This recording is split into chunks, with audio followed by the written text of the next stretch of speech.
Halo semua, saya Yunus Sinoto, saya dosen pengampu mata kuliah Informetrika. Pada pertemuan kali ini, ada materi pokok yang akan dibahas, yaitu satu tentang analisis sitiran, kemudian yang kedua tentang fungsi analisis sitiran, ketiga tentang hubungan antar dokumen, keempat tentang pasangan bibliografi, dan kelima tentang kajian kolaborasi. Pada pertemuan sebelumnya kita dibahas tentang masalah analisis sitiran. Analisis sitiran digunakan antara lain untuk mengukur kesamaan atau hubungan antara pasangan dokumen.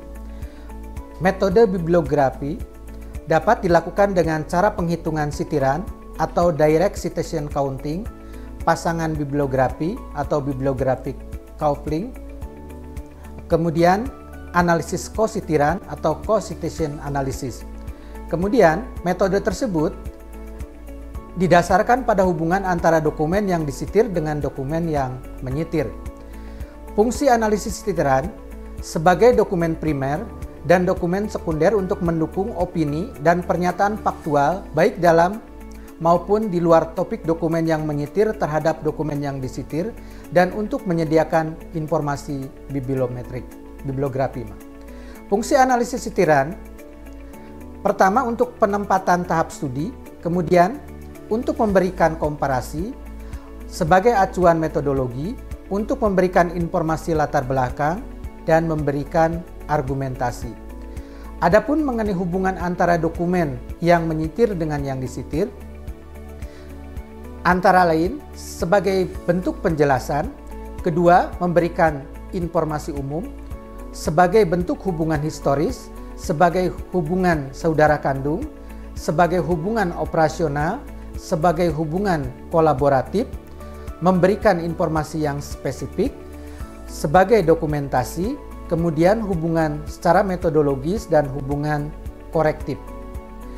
Adapun mengenai konsep bibliografi atau bibliographic coupling, apabila terdapat dua dokumen yang menyitir, paling sedikit satu dokumen yang sama, maka kedua dokumen tersebut berpasangan secara bibliografi.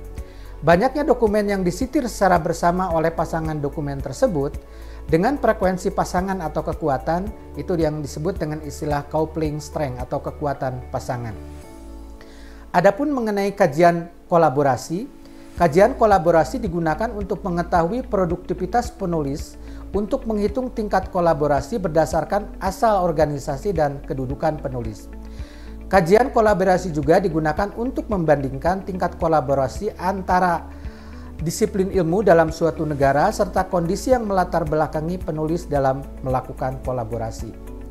Kajian kolaborasi digunakan untuk mengetahui produktivitas penulis dan untuk menghitung tingkat kolaborasi berdasarkan asal organisasi dan kedudukan penulis.